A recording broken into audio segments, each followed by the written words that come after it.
안녕하십니까. 통일전망대 김필국입니다. 참여연입니다. 북한이 조선인민혁명군, 이른바 항일 빨치산 유격대 창건일을 기념해 대규모 열병식을 열었습니다. 네, 이번에도 심야 시간에 화려한 쇼처럼 열병식을 했는데요. 김정은 위원장은 원수복을 입고 등장해서 강경한 발언을 쏟아냈습니다. 역대 최대 규모로 치러졌다는 열병식, 눈여겨볼 만한 대목이 많은데요.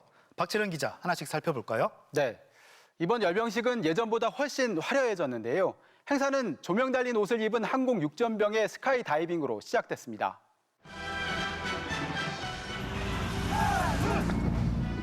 고도 2,000m, 초록색 조명을 켠 한 명의 육전병이 8인 원대용 중심을 초당 75m 속도로 멋있게 통과했습니다. 4,500m 상공에서 뛰어내린 병사들은 대형을 바꿔가며 갖가지 기교를 선보였고 밤하늘에 불꽃을 수놓고 인공기를 펼쳐 보이기도 했습니다. 전투기 20여 대의 에어쇼도 진행됐고 목표 전방 4km 현대 경례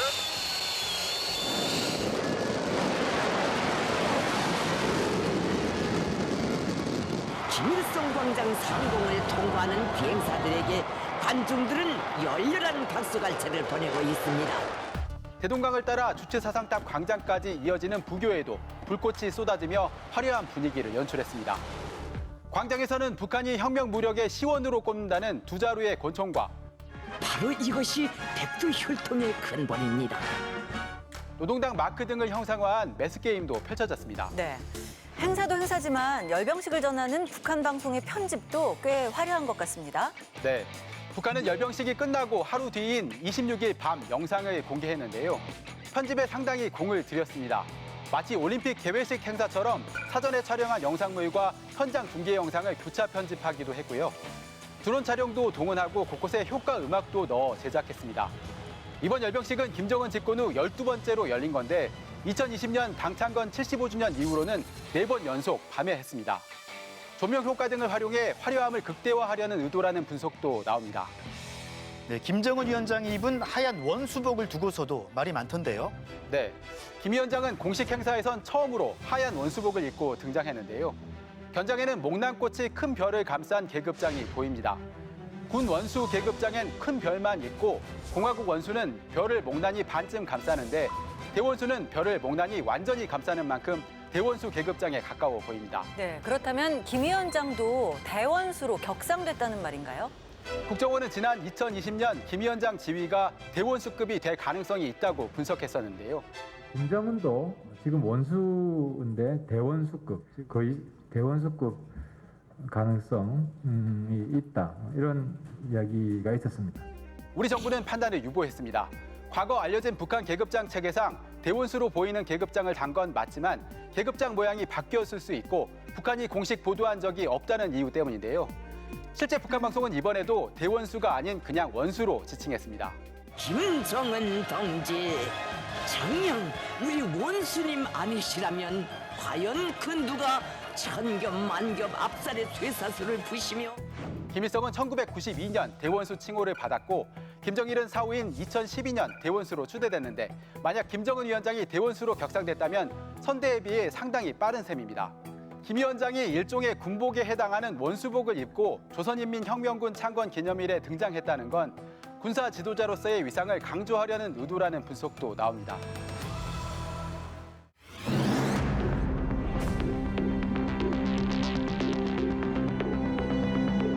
이번 열병식엔 북한이 최근 개발한 신형 무기가 총출동했습니다. 미국 전역을 겨냥한 이른바 괴물 ICBM에 잠수함에 실을 수 있을지 의문이 드는 초대형 SLBM, 또 우리 수도권을 겨냥한 무기까지 다양했습니다. 네, 무엇보다 김정은 위원장이 핵무기 개발, 핵 선제 사용 가능성을 언급한 부분이 우려되는데요. 열병식에 등장한 무기들과 그 의미를 최유찬 기자가 살펴봤습니다.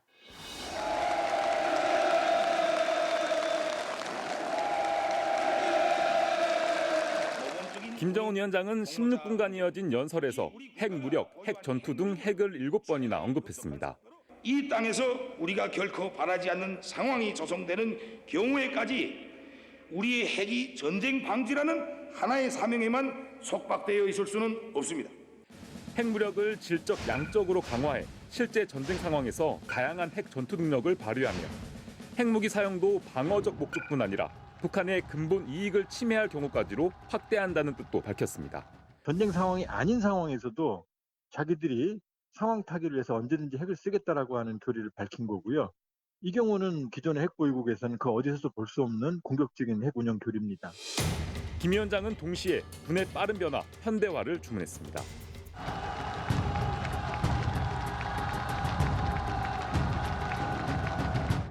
열병식에 등장한 무기는 개인 화기를 제외하고 26종 170대.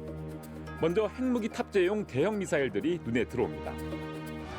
시청자 여러분, 지금 초대형 대륙간 탄도미사일 화성포 17형이 광장으로 들어서고 있습니다.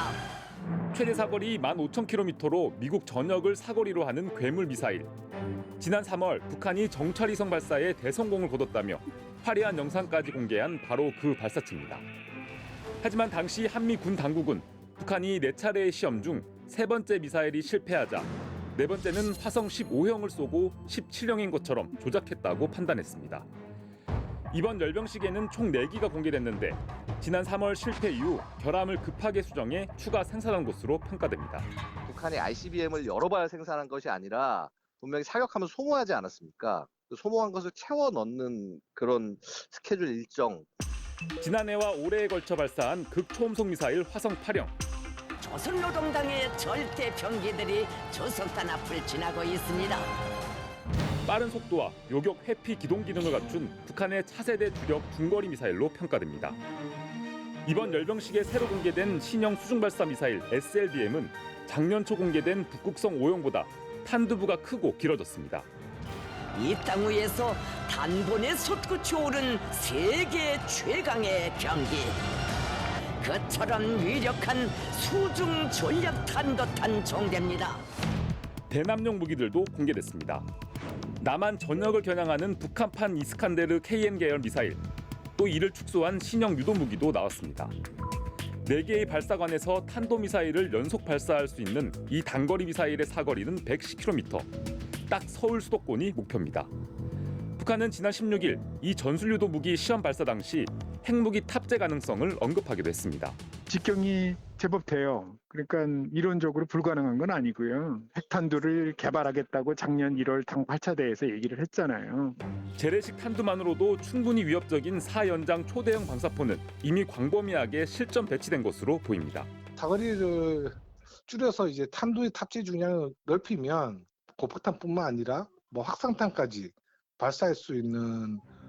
핵과 미사일 못지않게 우려되는 점은 북한의 재래식 무기, 개인 화기도 첨단화되고 있다는 겁니다. 행진하는 군인들이 하나씩 어깨에 맨 이 원통형 발사관은 우크라이나군이 러시아 전차들을 파괴한 영국제 대전차 미사일과 유사해 보입니다. 장갑이 취약한 탱크의 포탄 부분을 공격하는 신무기입니다. 하늘과 바다에서 기갑 차량을 공격하는 북한판 스파이크 미사일도 있습니다. 핵 전력의 고도화뿐만 아니라 재래 전력의 첨단화를 지금 동시에 추구하고 있다. 어떻게 보면 자신들이 기존에 갖고 있던 생각들을 우크라이나 전쟁이 검증하게 되는 계기가 됐겠죠. 화려하고 떠들썩하게 온갖 전략, 전술 핵무기를 과시한 북한. 하지만 전문가들은 실제 역량이 이에 못 미친다고 평가합니다. 신형 SLBM은 이를 탑재할 잠수함이 아직 완성되지 않았고 대륙간 탄도미사일이나 극초음속 미사일은 대기권의 탄두를 재진입시켜 목표 지점을 타격하는 고난도 기술에는 이르지 못했다는 겁니다. 발사 시험 횟수가 좀 적기도 하고 결국 그렇다 보니까 이게 과연 명중률의 면에서는 정밀성을 좀 확인할 수 있겠느냐라는 측면에서는 좀 제한될 걸로 보이고요. 북한이 이번 열병식에서 유난히 핵무기 능력과 핵무기 사용 의지를 과시하는 이유는 러시아가 핵무기 사용을 위협하며 서방의 군사 개입을 억제한 것처럼 한국군의 무기 첨단화와 우세한 한미 연합 전력에 대응하는 전략이라는 분석입니다. 이게 미국에 대한 전략적 타격뿐만이 아니라 한반도에서도 전술적인 핵을 통한 전술적 우위까지 확보하겠다는 의도를 내보인 거기 때문에 사실은 한반도 핵 문제가 질적으로 변화했다. 어떤 이유든 빠른 시일 내 핵실험이 필요한 상황. 실차 핵실험은 폭발력을 과시하기보다는 전술 무기에 탑재할 소형 핵탄두 개발용일 가능성이 높습니다. 4년 전 풍계리 핵실험장의 주갱도를 파괴한 영향도 있습니다. 그리고 지금 3번 갱도를 파고 있지 않습니까? 네. 3번 갱도는 4번 갱도에 비해서 좀 별로 깊지가 않습니다. 상대적으로 한 뭐 200, 300m 정도. 그래서 거기서는 굉장히 강력한 핵탄두를 실험할 수는 없고요. 결국은 전술 핵에 해당하는 핵탄두를 실험을 할 것이다. 그 시기는 우리 새 정부가 취임 후 한미 정상회담이 열리는 5월 하순이 될 것으로 보입니다. 한미 간의 충분한 협력과 대화를 포함해서 또 북측과도 현재 당장 공식적인 접촉이 어렵다면 비공식적인 라인들을 총동원해서라도 현재 상황을 안정적으로 관리하는 그런 노력이 필요하다고 봅니다. 불안정한 한반도와 국제 정세 속에서 최대로 급속한 핵무력 강화를 천명한 북한. 우리의 강력한 국방과 창의적 대화, 외교 전략이 어느 때보다 절실해졌습니다. 통일전망대 최유찬입니다. 이번 열병식에선 이 밖에도 눈에 띄는 점이 많습니다. 핵과 미사일 개발을 주도했던 리병철도 복권됐다고 하네요. 네, 승승장구하다가 방역 실패 책임을 물어서 좌천됐었는데요. 10개월 만에 복귀한 거죠? 네. 지난해 7월 비상방역에 대한 단결적 집행을 제대로 하지 않았다는 이유로 해임됐던 리병철이 10달 만에 복귀했습니다. 정치국 상무위원회 위원이며 당중앙위원회 비서인 리병철 동지. 북한 방송은 리병철을 상무위원이라고 호명했는데요. 국방력 과시의 계기로 삼는 이번 열병식에서 핵미사일 개발에 기여도가 큰 리병철을 전격 복귀시킨 것으로 보입니다. 다만 당중앙군사위원회 부위원장은 여전히 박정천이 맡고 이번 열병식 보고도 박정천이 했습니다. 총비서동지, 열병식은 준비되었습니다. 당중앙군사위원회 부위원장 박정천, 알았습니다. 이후 박정천과 리병철은 주석단에서 김 위원장 양옆에 밀착한 상태로 열병식을 지켜봤습니다. 네, 그럼 상무위원회 군 인사가 2명이 되는 건가요? 노동당 정치국은 북한에서 국정 운영을 조직 지도하는 핵심 기구로 그 정점에 상무위원회가 있는데요.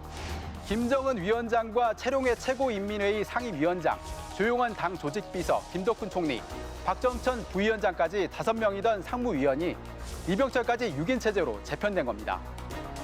상무위원회 군을 담당하는 인사가 1명에서 2명으로 늘어난 건데요. 김 위원장의 국방력 강화 의지가 반영됐다는 분석입니다. 네. 리설주도 4년 만에 열병식의 모습을 드러냈다면서요? 네. 김 위원장과 색상을 맞춘 듯 베이지색 투피스 차림으로 등장했는데요. 김정은 동지께서 리설주 요섭과 함께 광장에 도착하시자 조선인민군 용의위병대의 엄숙한 영접의식이 진행됐습니다. 도열한 군인들을 바라보며 당당하게 걷는가 하면 김 위원장이 주석단에 서서 열병식을 바라볼 땐 바로 뒤에서 손뼉을 치기도 했습니다. 연회장에서도 김 위원장 바로 옆에 앉아 존재감을 과시했습니다. 네, 김여정의 모습은 그리 부각되지 않은 것 같습니다. 김여정도 열병식과 연회장에 모두 참석했고 카메라에 잡히긴 했지만 김 위원장과는 멀리 떨어진 곳에서 포착됐습니다. 반면 김 위원장 옆에는 이번에도 지난 시간 전해드렸던 신혼 미상의 여성이 서서 근거리 보좌를 했습니다. 초상 휘장 없이 꽃 브로치만 달았던 지난번과 달리 이번엔 가슴에 김일성 배지를 단 모습이었습니다. 네, 박 기자 잘 들었습니다.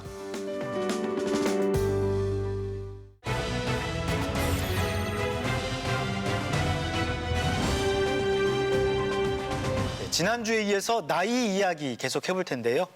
기준이 되는 나이에 따라서 적용되는 제도나 정책이 달라지기도 하잖아요. 그렇죠. 북한은 어떤지 남북을 비교해가면서 알아보겠습니다. 함께 하실 두 분입니다. 어서 오세요. 안녕하세요. 안녕하세요.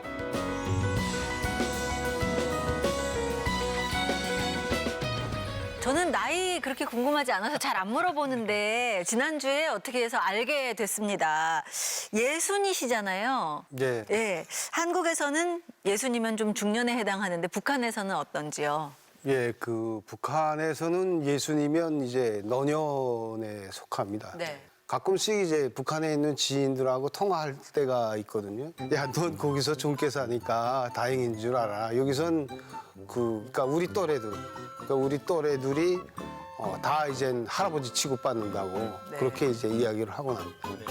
북한에도 연로자 보호법이라고 하는 법이 만들어졌는데 대체로 보면 60세 전후를 보통 고령으로 좀 보고 있고요. 여성 같은 경우에는 한 5년 정도 적은 55세 정도 되면 이제 대체로 이제 노인으로 규정을 좀 하고 있습니다. 나이별로 호칭도 좀 다르잖아요. 그렇죠. 뭐 남자들 같은 경우에 원빈 같은 젊은 아저씨도 있지만 보통 뭐 50대 후반, 60대 초반까지 아저씨라고 하는데 조충희 씨도 뭐 아저씨라고 주변에서 많이 부르나요? 북한에서는 이제 언니의 남편을 아저씨라고 해요. 우리말로 형부네요. 예. 그래서 이제 저도 처음에 와서 회사 다닐 때 아저씨하고 이제 아줌마들이 이야기해서 내가 당신 언니하고 사는 것도 아닌데 왜 나보고 아저씨라고 하냐 이렇게 이제 물어본 적도 있습니다. 네. 예. 그래도 이 통일전망대 하면서 남과 북이 비슷하다고 생각했었는데 이 생애 주기를 규정하는 이 연령 기준 그리고 또 호칭 같은 것은 남과 북이 조금씩 다르네요. 그러게요. 네. 그 한 사회에서 노인을 규정하는 연령은 뭐 정년이나 퇴직하고도 이제 관련이 되잖아요. 물론 예외도 있습니다. 북한 TV 간판 리춘희인데요. 평양에 새로 조성된 고급 주택지구 중 한 채를 선물로 받아서 입주하는 모습이 방송됐습니다. 네, 김정은 위원장은 89개를 앞둔 나이에도 여전히 현역에서 일하고 있다고 치켜세웠습니다. 혁명의 마이크와 함께 고결한 삶을 수놓아온 리춘희 방송원과 같은 나라의 보배들을 위해서라면 그런데 북한에서 이 정년이나 퇴직에 예외를 두는 제도가 따로 있는 건가요? 뭐 영원한 청춘이라고 할까요? 그러니까 고문직이라는 제도가 있습니다. 아직 건강한데 더 일하라. 근데 그냥 정년을 바꿀 수는 없고 하니까 고문 제도가 생겼는데 사실 이게 이제 그냥 현실적인 건 아니고 명예직이거든요. 그래서 저 지금 이춘희 아나운서가 이제 80 넘어서도 아직 그 최고 지도자 앞에서 얼쩡거릴 수 있는 것도 아마 그 고문 제도 때문일 겁니다. 나이 들어서도 일을 하는 뭐 예외적인 인물들, 뭐 당 일꾼, 군 장성 중에서도 많이 있는데요. 김정은 위원장 주변에는 노년까지 왕성하게 활동을 했거나 활동을 하고 있는 인물들이 많이 있습니다.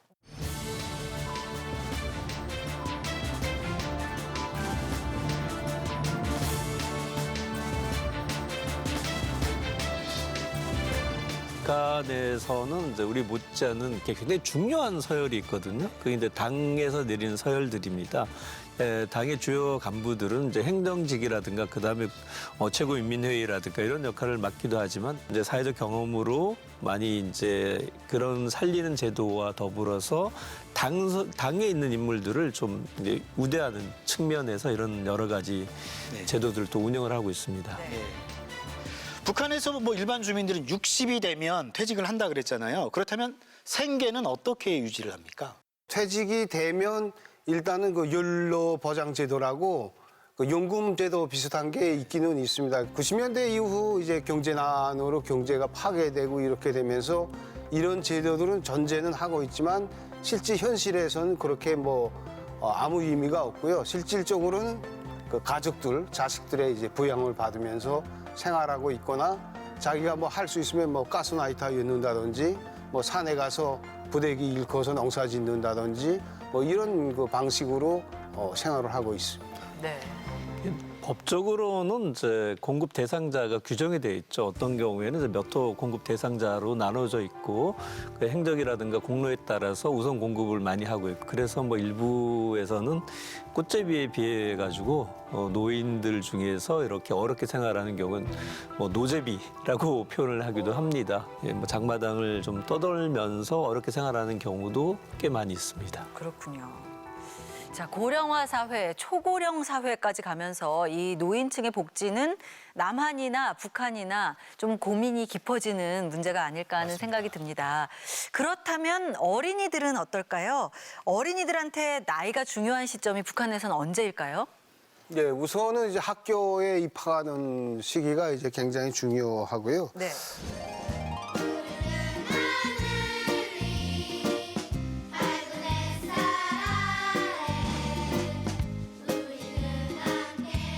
보통 학교에 입학하면 그 소년단 넥타이라고 해서 빨간색의 스카프가 있어요. 그래서 처음에는 그거 너도 나도 뭐 착용하고 싶어서 하다가 일단은 이제 이거 넥타이 메고 있으면 애잖아요.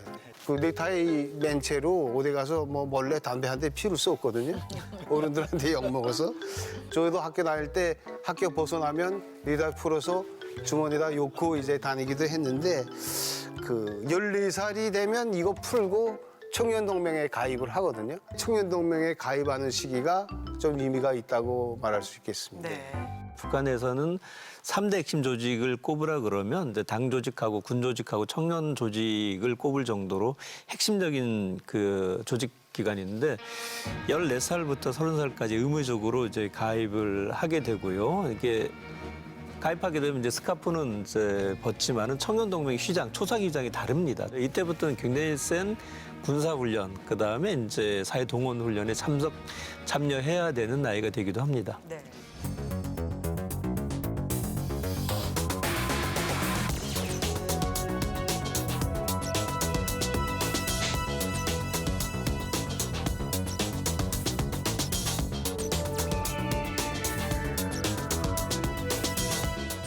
묘람에서 무덤까지라고 하는 표현을 복지적으로 쓰고 있는데 북한은 뭘 하나로 받으려면 해당 조직에 있어야지만 가능한 체제로 운영을 하고 있습니다. 어떤 조직에는 반드시 소속이 되어 있기 때문에 나이를 먹는다라고 하는 것은 조직에서 또 다른 조직으로 간다라는 것을 의미합니다.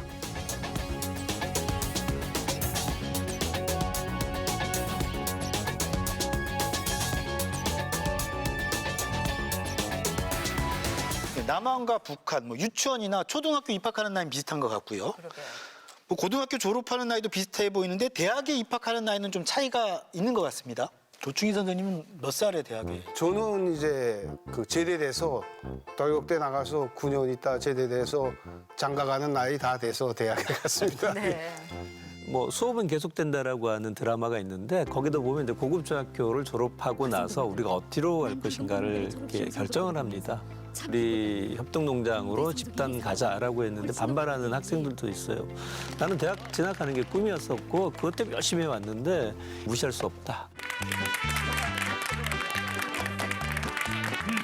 양보비, 우리 다 같이 가자. 같이 가자. 우리 다. 대체로 보면 이제 진학률은 굉장히 좀 높지 않은 편이다. 그러다 보니까 웬만한 대학이 예비 과정을 둬요. 그래서 다시 한번 좀 끌어들여서 대학 생활을 할 수 있게끔 그렇게 하고 있습니다. 우리는 이젠 결혼 정년기라는 말도 좀 점차 사라지고 있고 그렇지만 결혼 연령도 혹시 북한에는 있는 건가요? 네, 좀 뭐 시기적으로 뭐 또 사람마다 다르기는 하지만 그 사회적 관례로 이제 결혼 나이를 정해놓고 있었거든요. 그래서 70년대, 80년대까지만 해도 여성들이 25살 지나면 파철이라고 했어요. 그건 무슨 뜻이에요? 나이를 가지고 이제 군, 운, 그다음에 파철 이렇게 이제 이야기를 했거든요. 남자는 안 그래요? 남자는 그저 보통 한 30살까지.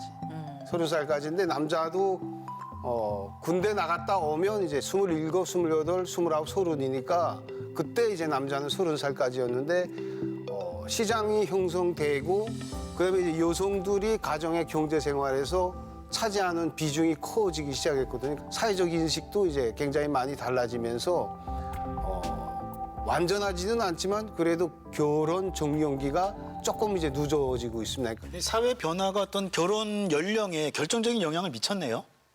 아무래도 취업 문제도 있고 육아 문제도 있기 때문에 취업이 어려워지게 되면 결혼 연령은 좀 뒤로 가는 경향이 있고요. 그 통계에 의하면 2014년도에 보면 북한에서 초혼 여성 나이가 이제 25세, 남성은 이제 28세 정도로 나와서 조사가 됐습니다.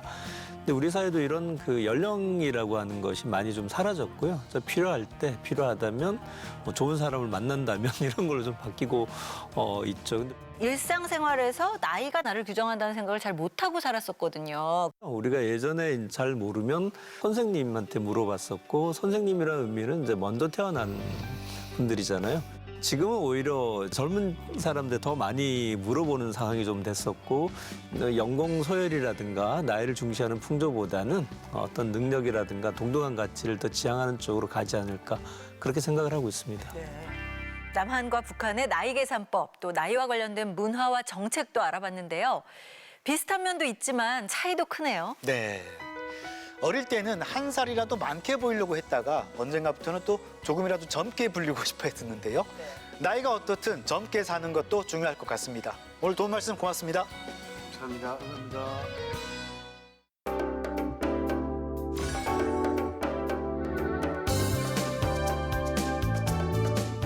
형편이 어려운 청년들의 밥상을 책임지겠다면서 만든 식당이 하나 있습니다. 청년 문간이란 이름의 김치찌개집인데요. 이곳에서 최근 특별한 행사를 열었다고 합니다. 네, 정부와 함께 평화를 주제로 한 청년들의 영화제를 개최한 건데요. 모두 6편의 단편 영화가 만들어져서 공개됐다고 합니다. 그 현장에 이상현 기자가 다녀왔습니다. 서울의 한 시장 한복판에 자리 잡은 조그마한 식당. 청년들이 마음껏 드나드는 문간이 되겠다는 취지로 문을 연 곳인데요. 세상과 청년들 중간에서 청년들이 와서 쉬고 놀고 먹고 다시 이제 힘내서 세상에 나아가는 그런 곳이었으면 좋겠다 하는 또 뜻을 담아서 메뉴는 1년 365일 김치찌개 하나지만 단돈 3,000원으로 양껏 끼니를 해결할 수 있어서 인근 대학생과 주민들에게 인기입니다. 엄청 많이 먹어요. 점심이 자리 없어가지고 못 먹을 때도 있어요. 여기요? 식사 뒤엔 자발적 후원금 1,000원으로 커피와 함께 탁 트인 옥상 카페도 이용할 수 있는 청년들의 문간. 고시원에서 살던 한 청년이 굶주림으로 사망했다는 보도를 접한 신부와 수녀님들이 주변의 뜻을 모아 2017년 말에 만든 곳인데요. 성원에 힘입어 지금은 서울의 다른 대학가에 2호점과 3호점을 냈고 4호점도 계획 중입니다.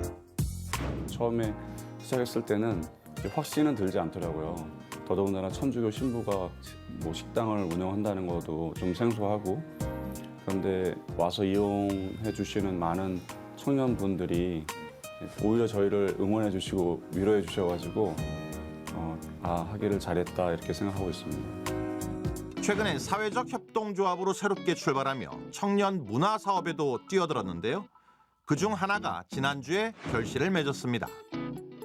이곳에서 잠시 후 청년문간이 통일부와 함께 준비한 특별한 행사가 열린다고 해서 찾아왔습니다. 평화와 통일을 주제로 한 단편 영화제가 펼쳐진다는데요. 어떤 모습인지 함께 들어가 보시죠. 시나리오 공모를 통해 선정된 청년 감독 6명이 지난 2달간 현직 영화 감독들의 도움을 받아 제작한 단편 영화들. 불이 꺼지고 영화제 막을 올린 첫 번째 상영작에선 탈북한 지 얼마 안 돼 남한 생활이 익숙치 않은 여성 한 명이 등장합니다. 저 이 안에 미역이 들어있습니까? 거기 써 있는 거 보세요.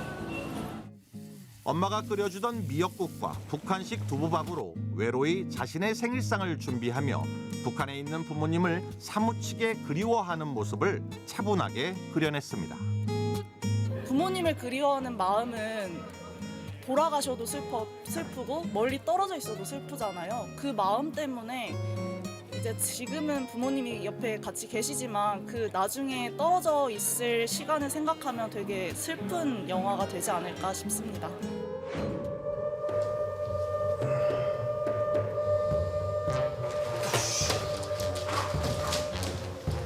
북한의 미사일 발사로 전시 상황이라는 긴급 속보가 전해진 상황. 한 평범한 가정집에선 웃지 못할 상황이 펼쳐집니다. 야, 나 지금 전쟁할 때 미친놈아 지금. 나 공부 중이라고 꺼지라고! 대피 사이렌이 계속 울려대는 순간에서도 익숙해진 일상인 듯 여유를 부립니다. 민호야, 걱정하지 마. 또 이러다 말 거야. 군 복무 시절 북한의 잇따른 미사일 도발에도 우리 사회에 안보 불감증이 만연했던 기억에서 착안된 영화로 컷 없이 한 번에 촬영하는 원테이크 기법을 활용해 긴장감을 높임으로써 태연한 일상을 대비적으로 꼬집었습니다. 전쟁이 언제든지 일어날 수 있는 나라임에도 불구하고 생각보다 이제 이게 너무 길게 이끌어지니까 너무 당연히 다른 나라로서 치부하면서 평화롭게 살고 있는 모습이 저는 가장 눈에 선명하게 그려져서 그 부분을 오히려 반대적으로 조금 담고 싶었습니다. 일본의 한 식당에서 우연히 만난 남북 출신의 두 여성. 한국의方ですか? 네? 한국에 관심이 많은 일본인 점원에게 한국 역사를 함께 알려주며 동질성을 느꼈고 그로 인해 친구가 되는 과정을 그려냅니다. 색안경이라고 할까요? 어떤 그런 뭐 이슈 사회적인 그런 거 다 빼고 옆에 있는 사람으로서 바라볼 수만 있다면 우리 관계가 발전되지 않을까라는 생각에서 북한에 계신 어머니의 생신날 임진각을 찾은 탈북 남성은 어머니 소식을 몰라 답답해하는데 자신을 몰래 찍던 사진작가 역시 말 못하는 답답함을 가진 청각장애인이라는 사실을 알고 공감대를 이루기도 하고요. 크리스마스에 산타 복장으로 아들을 찾아간 전처 집에서 역시 산타 복장을 하고 있던 전처의 애인과 마주쳤는데 속 깊은 대화로 넓은 의미의 화해와 평화를 이루는 상황을 유쾌하고 따뜻하게 표현하기도 했습니다. 마지막 상영작에선 오랫동안 흔들의자가 나오는 악몽에 시달려온 탈북 여성이 심리치료를 거치며 어릴 적 북한의 할아버지 흔들의자에 대한 기억이었다는 걸 깨닫게 되고 결국 트라우마에서 벗어난다는 내용을 공포영화 방식으로 표현했습니다.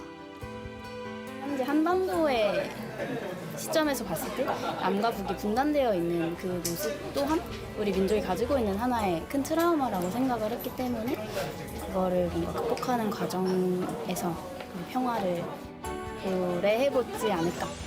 청년 문간을 통해 탄생한 젊은 영화와 영화인들은 그렇게 자신들만의 메시지를 던지며 평화를 향한 문간을 만들어냈고 앞으로도 또 다른 문간을 향해 뚜벅뚜벅 걸어갈 것입니다.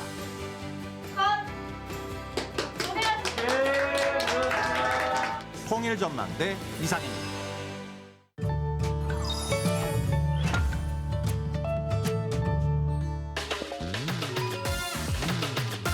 뭔가 두 가지가 생각나는데 약간 앞길이 창창하다 할 때 창창하다랑 악기에서 챙챙 소리 나는 그런 느낌?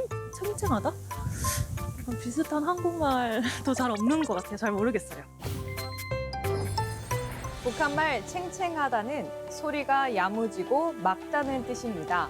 챙챙한 노랫소리, 챙챙한 새소리 등으로 쓸 수 있습니다. 그 설명을 듣고 나니까 실제 그런 말 같아요. 어색하진 않은 것 같아요. 저는 익숙하게 다가오는 것 같아요. 유추가 가능한 정도? 월요일인 5월 2일부터는 야외에서 마스크 착용 의무가 해제됩니다. 마스크를 벗게 될 날이 올 수 있으려나 싶었는데 그런 날이 오긴 오는군요. 네, 그래도 50명 이상 모이는 행사에선 계속 써야 한다는 점 잊지 마시고요. 개인 방역도 철저히 해야겠습니다. 토요일 전망대 다음 주도 알찬 내용으로 찾아오겠습니다. 고맙습니다.